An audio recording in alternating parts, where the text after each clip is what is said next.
Welcome to the Second Curiosity Corner Lab, a safe place to play and explore life. Today we bring you Stop the Drama.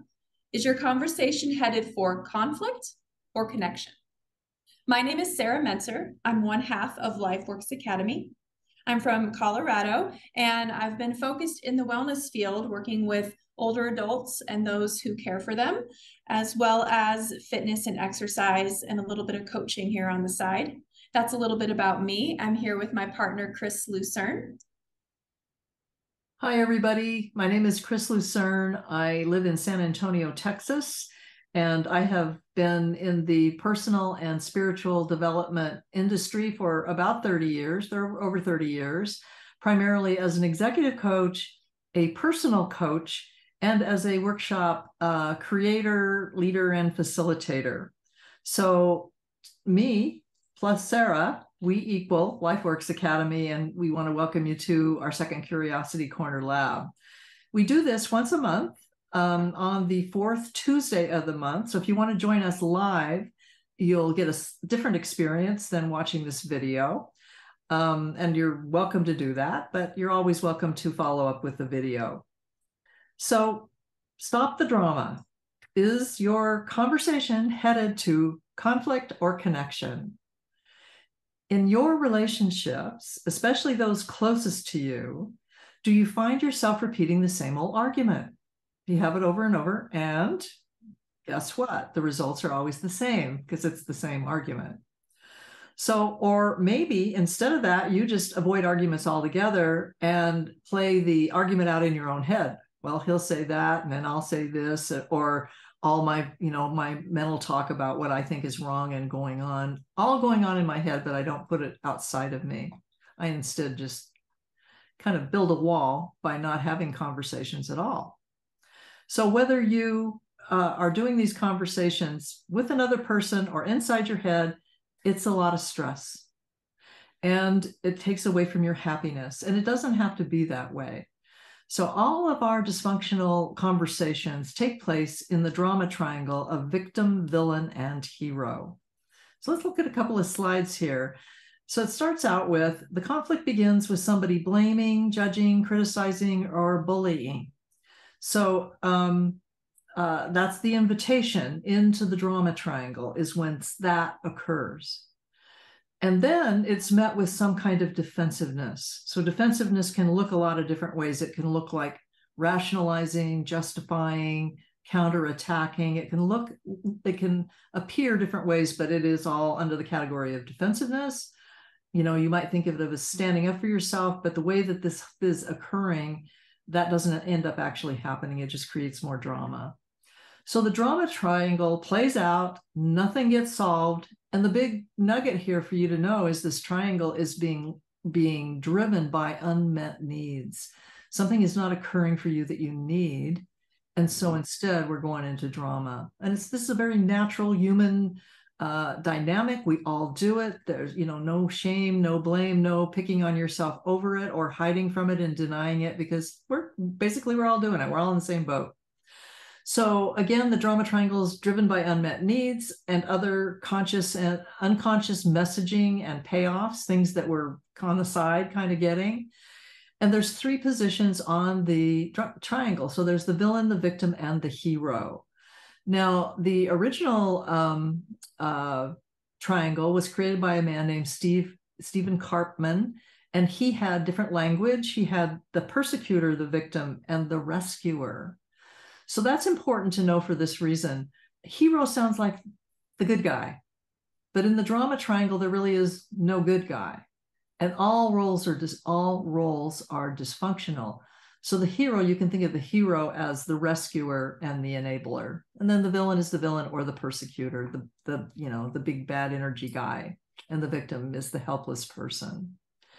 So in this session, you are going to learn how to recognize when you're in the drama triangle of victim, villain, and hero. We're going to give you strategies to immediately stop the drama, and we're going to help you to see what's underneath the drama that keeps it going. So I'm going to give you an example of what a drama triangle could sound like, okay? So here's the players. Jackson is a 13-year-old boy. William is his father, and Roxanne is his mother. So the scenario is that Jackson has repeatedly failed to take out the trash, which is one of his chores. So you can see it's a real simple example. Our drama triangles often are about really simple, stupid things, okay? Here's a simple example. This is what the dialogue could have sounded like. So William, the father, the villain, but he likely sees himself as the victim, says to his son Jackson, Jackson, you didn't take out the trash again. So that's a blame. I'm sick and tired of how lazy you are, criticism, and how you don't care about anyone but yourself, judgment. Jackson, who sees himself as the victim because his dad feels like he's picking on him, okay, says, starts to defend and rationalize. And he says, I didn't have time. And that trash can is too hard for me to move. Plus, I got home late from the skate park and then had to do my homework. So he's justifying. Anyway, why do I have to be the one to take out the trash? He's defensive. Why can't Sam do it sometimes? So his dad comes back with, I don't want to hear your excuses, especially about the one coming home late from the skate park. I think we'll just take the skate park off the table. You don't get to go to the skate park anymore. So now he's bullying. Jackson says, that's not fair. You're always picking on me, and Sam gets to do whatever he wants. A little counterattack. So then Roxanne, the mother, the hero comes in. Now, William, Jackson is doing the best that he can and really has a lot of pressure with his homework and everything going on at school. So she's rationalizing. Taking away the skate park from him is unreasonable, and he needs to be able to have some fun and some physical activity. So William now perceives Roxanne as the villain, and William's now the victim. So you can change roles on the drama triangle during one conversation. So William, the villain or the victim, depending on whose point of view you're coming from, says, Roxanne, since you refuse to quit babying him, then you can just take out the trash yourself. So there. So Roxanne, who now feels like the victim, but William likely perceives her as the villain, says, oh, perfect, as if I don't already have way too much to do. William, when it comes to doing your fair share, you aren't exactly a great role model. Counterattack, blame, and criticism. Okay, so that should give you an idea of what a drama triangle looks like. And, they're playing out in a myriad of ways, and you're going to have a chance in a little bit to identify one of yours or some recent thing that's coming. So this can have some meaning for you as you go forward. But Sarah is going to lead us through a sort of little fun activity here from a different point of view. Yes, all right. Before we take a deeper dive into the drama triangle, we're going to make a prop.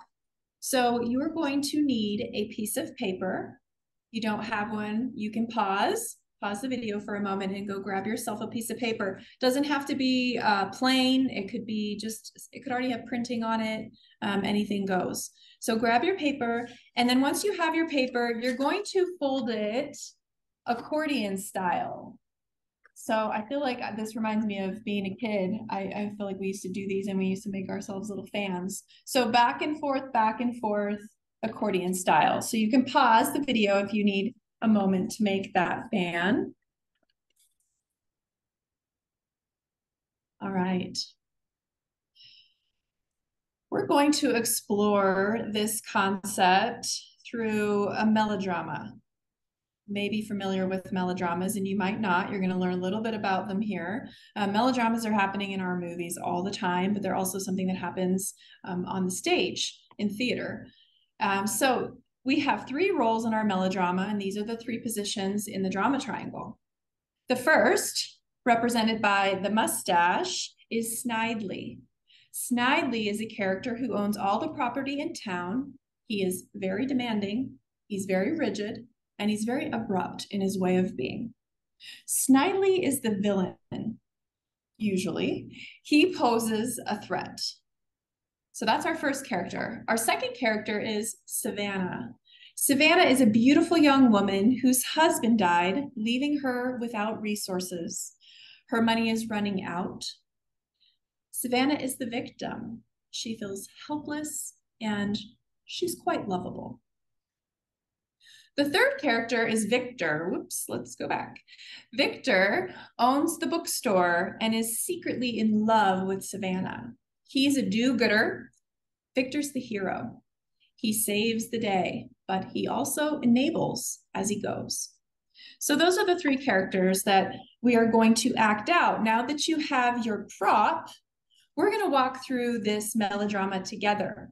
So this prop is going to be used in three ways, in the ways that you see here on the screen. The first is the mustache.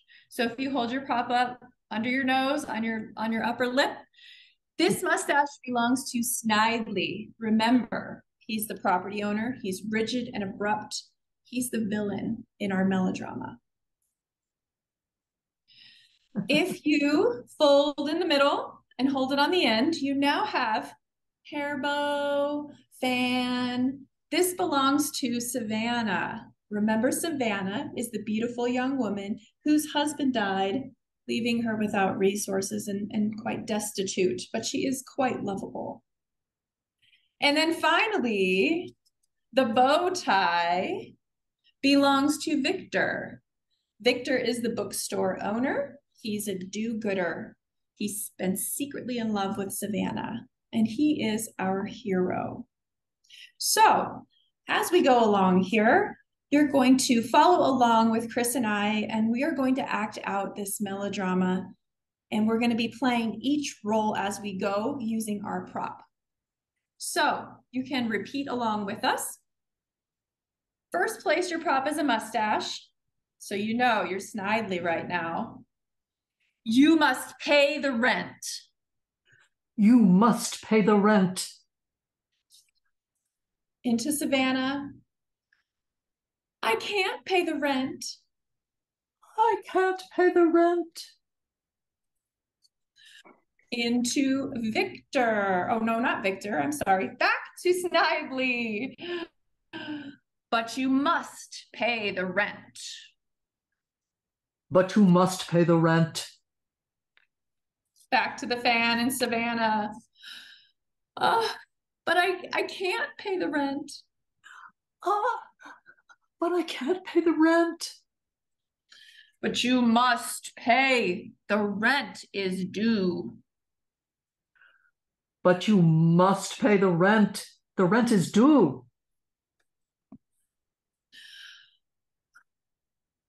I can't pay the rent. I can't pay the rent. I just can't do it. Here comes Victor. I can pay the rent. I'll pay the rent. Da-da-da-da.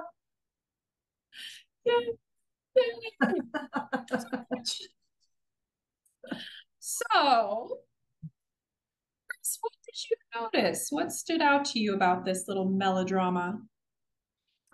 Well, it was fun. That stood out. Yes. I like that it was kind of a lightened version of what actually occurs in life. You know, I mean, that kind of says to me that I don't need to take it so seriously, you know. I like that. Yeah. Trying to think what else I saw.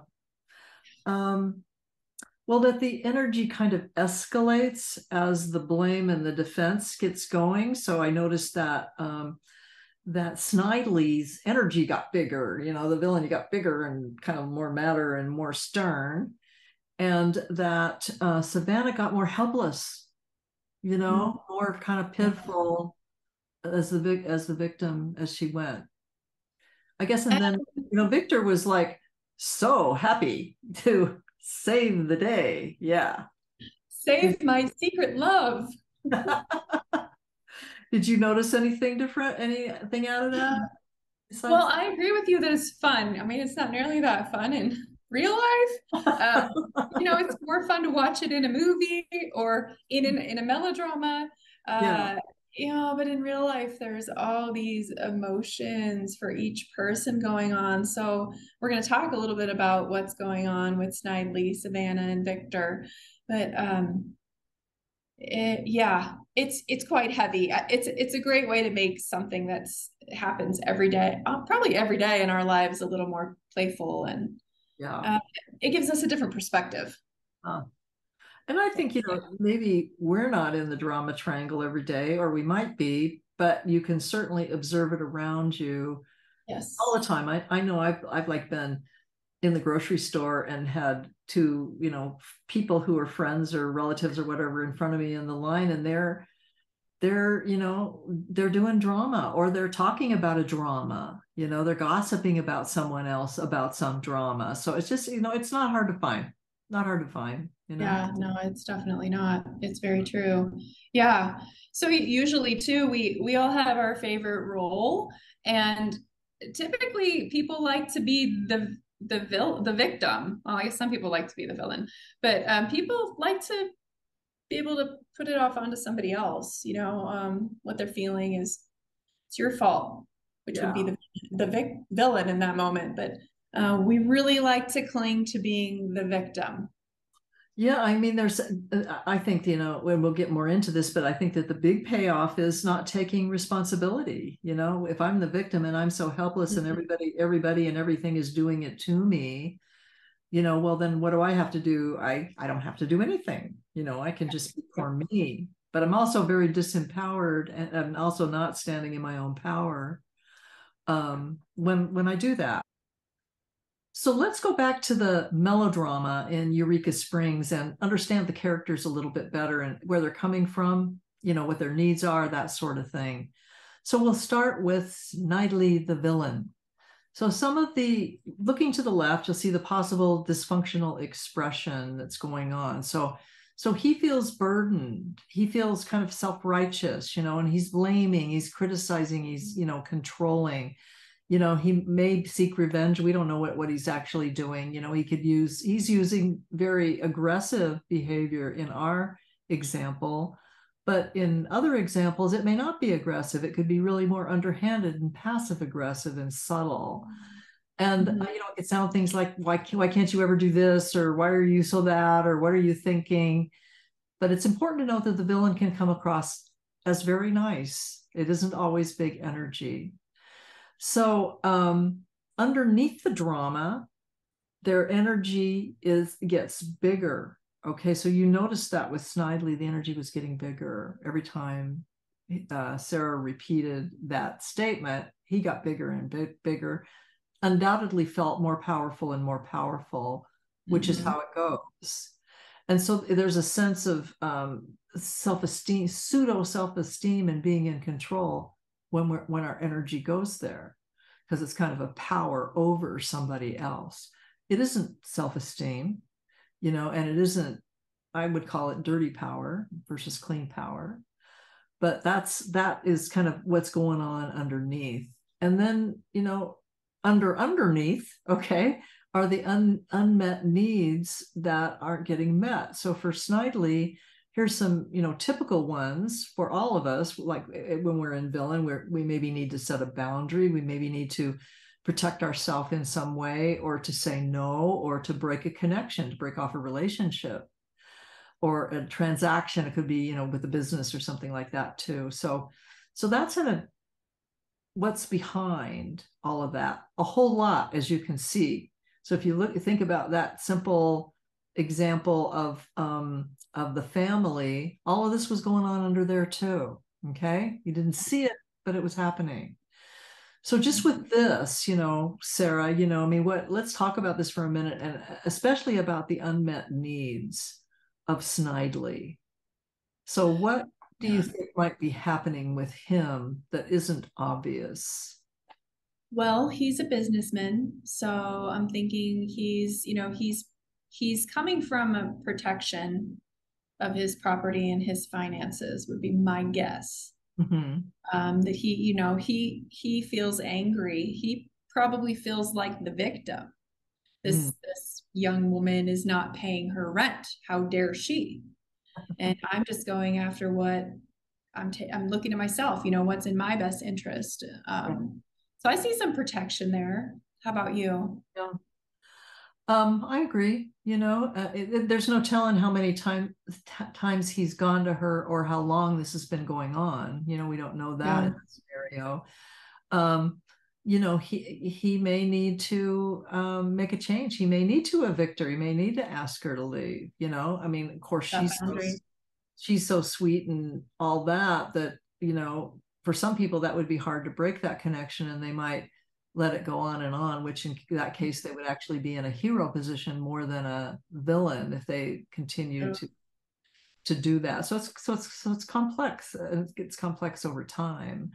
So those could be it. It's hard to know how in this scenario today he showed up based on what happened in the past. Yeah. Yes. Yeah. Yeah.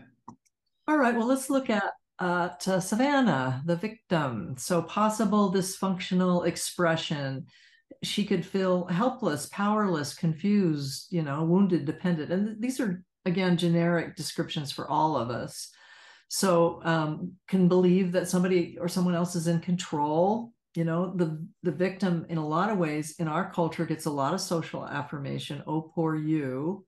The big bad bully's picking on you. And, we go to our friends to get this kind of affirmation of it's okay to stay stuck kind of thing. You may use passive communication like, well, nothing I ever do works. Why me? I try so hard. I do everything I can, but that.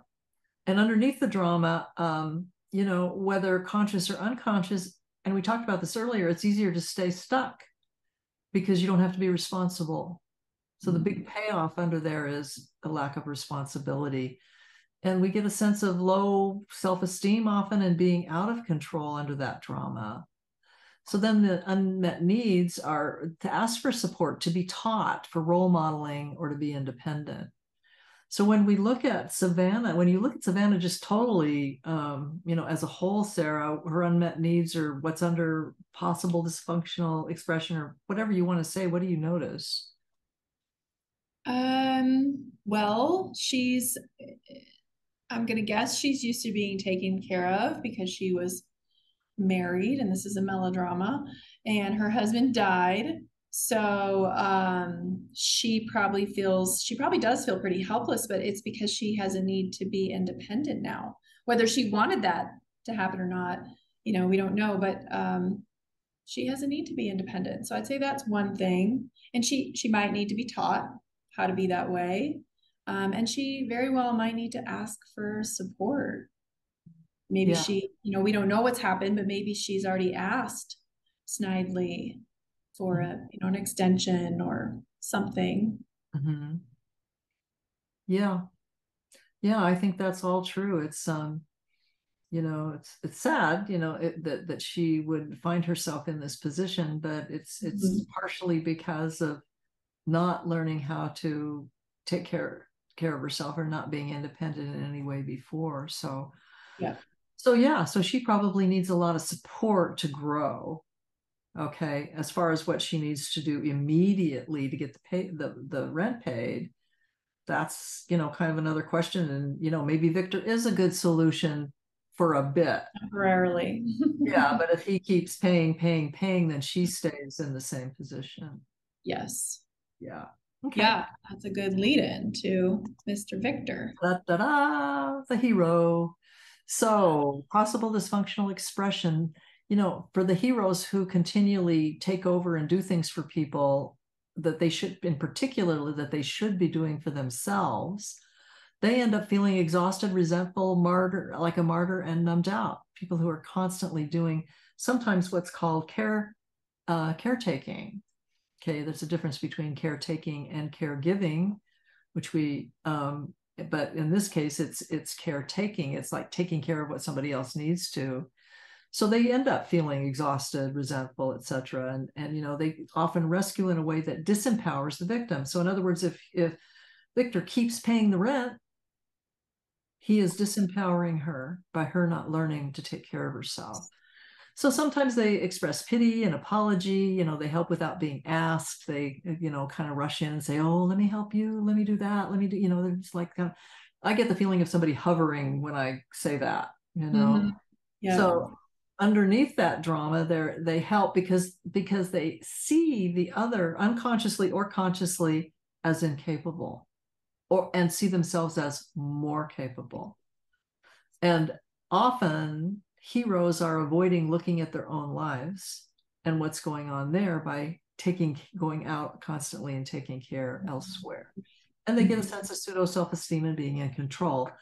So you might guess that the possible unmet needs are to feel useful. I mean, who doesn't want to feel useful and to help and to nurture and to maintain connections? Those are the things that is needed. But the way that Victor is going about it is not in a healthy way, because he's rescuing somebody who needs to learn to take care of themselves. So with all that, Bear, what do you see? Yeah, well, the one thing we really know about him is that, well, he's also a business owner in the town, like the villain is as well, like Snidely is. So he might want to feel useful, but we also know that he's always secretly been in love with Savannah.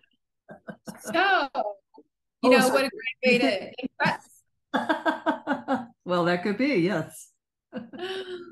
So he wants to maintain connection. In fact, he wants that connection to grow.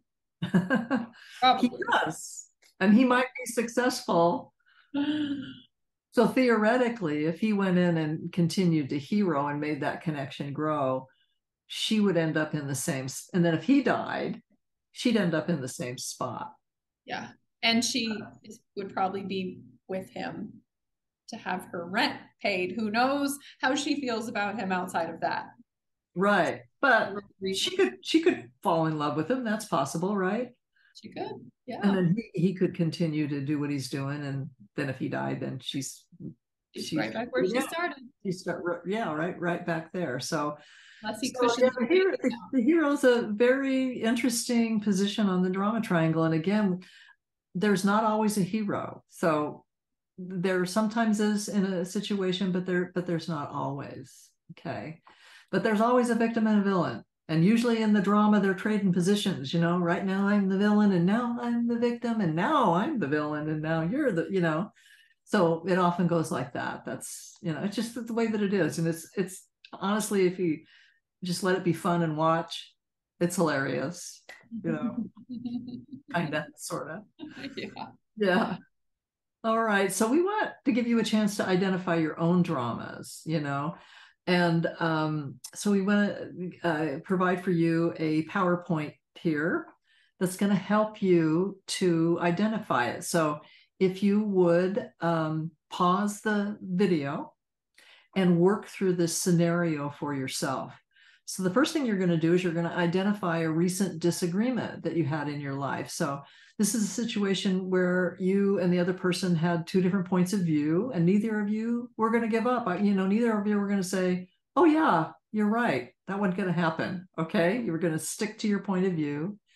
And maybe the disagreement even escalated, the energy got bigger, and the conversation felt uncomfortable.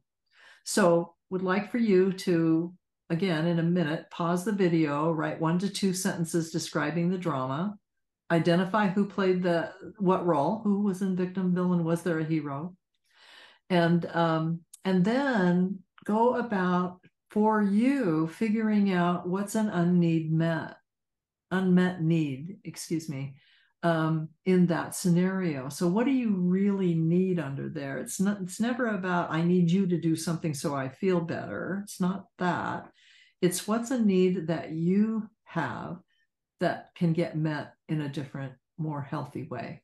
So go ahead and pause the video and take your time and work this through, and then come back when you're finished.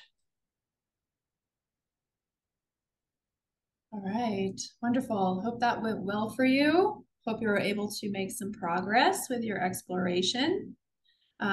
Please do note too that there's more information on the Drama Triangle by way of a blog post and also another tool that we provide on our website, which is lifeworksacademyllc.com. Chris mentioned this earlier, but I thought I'd just come back to it too and say that a lot of times this happens in our own head, and it looks like a lot like storytelling. So it's this internal drama triangle where we at least play the victim and the villain, but we also might play our own hero too.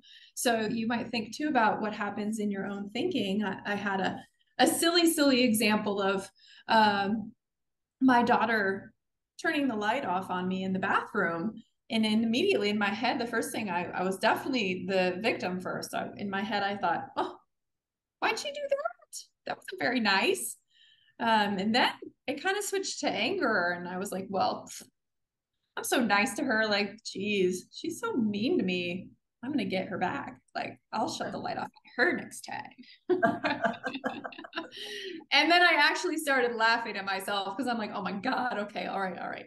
Moving on now. Like, I'm sure it was an accident, right? It was just an accident. That's what happened. But we do this in our minds all the time. We put people in positions and we play out the roles in the triangle and we switch positions with them. So that's something for you to be aware of and to notice as well. We'd like to move on now to talk about the strategies to stopping the drama. So we've got 2 strategies to share with you in this video. The first is to stop the drama before it begins, to stop it before it's even started. Chris and I can both speak to the amount of self-awareness that this does take. You're gaining that through exploring this tool and now realizing that, oh, you might be in a position, in a spot on this triangle, and you might not have known that before. So now that you're already one step closer to being more aware, it's continually to practice and notice. So as you grow in that, the first thing that you want to do when you begin to notice that something has pushed your button or someone has said something that could lead into conflict, stop. I feel like this is, we hear this I have 3 kids, so in elementary school, it's like this basic thing, right? So your brain has been triggered. We want to stop and breathe so that we can take hold of that triggering and bring it back to our rational mind. So taking 5 deep breaths, placing your attention on your breath as you breathe, this will start to calm your nervous system and that blood will start to come back to the front of your brain, your thinking, your rational brain. So after that, you have this heightened sense of awareness, and you're intentionally trying to not go into the drama. So rather than looking at the other person and what they're doing or what they're saying, you want to flip that and start looking inside about what your needs are. What's happening? What's underneath this initial trigger or this button or whatever this person has said or done? Searching for those unmet needs. And you can use the unmet needs we've been talking about today to explore your own, as you just did in the previous exercise. So that's some tidbits for stopping the drama before it started. Strategy number 2 is to get out of it when it's already in progress and to get out before it escalates even further. So surprise, surprise, it starts with breathing. Again, self-awareness. So if you've noticed you're in it, you can feel it. You feel it in your body. It's hot, it's moving, it's whatever it is for you, whatever those sensations are. You've noticed that. You're going to stop and breathe. And the other person might look at you like you're crazy. I don't know. When I breathe like this, I close my eyes. So they would probably go, what's happening here? But taking some deep breaths, recognizing you're in the triangle, and then calling a timeout. We will say that the other person might not like this because when we're in there, we like to keep going because it's that adrenaline. It kind of feels good in a sort of sick way. So the other person might see your move to call a timeout, and all of a sudden you've become the victim, like who's stopping their game. And it doesn't always go that way, of course. But calling a timeout, saying something like, I'm afraid this conversation is headed in a direction that might cause harm to our relationship. And I'd like us to pause, and I'd like us to come back to this. That's the important thing. Well, stopping is important. Next important is to agree on when you want to come back and continue the conversation from hopefully a different place, a different perspective, a calmer place. I find often too that when I've had a little time to reflect, I usually see that I've been silly, or that the other person really didn't, like my daughter, didn't intentionally mean to turn the lights off on me. And we come back to the conversation and can come back to it in a different way, from a more open, loving, maybe space. So after that, in that time, when you've taken that break, you want to discover what your unmet need is. Figure out what's going on that started to happen in this drama triangle, and what it is that you need to do to take care of yourself. Mm-hmm. Anything you'd add, Chris? I would say, well, a question for you, Sarah, you know, with the example with your daughter, did you really have a need that needed to be filled there? Or was it more kind of a hair trigger reaction that happened, and then once you went in and did a little bit of exploration, there really wasn't anything to do? Yes, I agree. I think it could come back to maybe someone feeling disrespected. Mm-hmm. But that definitely wasn't the case in this situation. Yeah, so that's a thing to know. Often when we can get away from the drama and get some perspective, there is nothing to do. It's just, you know, it's a drama that gets triggered and we start down, and it's, you know, it ends up being kind of nonsense. And often, especially in reoccurring dramas, there's something underneath it in the relationship that needs to be solved, that will never get solved in the drama triangle and will require more. So these are strategies of how to get out. You know, as far as going back in and having a healthy conversation, that's a whole other thing. Okay. But you being able to gain perspective on what's going on with you makes a big difference. And, you know, not only to your relationship, but to your peace of mind. So this is a way to grow your awareness and yourself, and eventually to not engage in drama. You know, maybe not 100%, because we're human and it happens, but the more you practice, and the more likely you are to avoid it or to get out sooner. You know, mm-hmm. I have certainly found that. I've been working with this tool for a lot of years just in my own life, and I'm much better at not engaging in drama and not starting drama. And then, you know, being able to self-explore and find out what's really going on. So we wish that for you. And, you know, at LifeWorks Academy, we offer you a lot of tools, and we continue to build our toolkit and our what we offer you. But we have some great courses that can go a long way with learning more about your relationship with yourself. So we thank you for playing with us today. Yeah, so this has been a lot of fun. We hope that we hope you had fun. We had fun, and that you found this useful. And, you know, there's of course a lot more to know about drama and how to avoid it.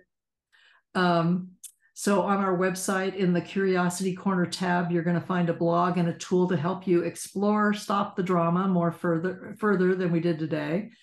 Every month we offer a new theme of the month, and it comes to you in 3 ways, with the Curiosity Corner blog. So it's a written article.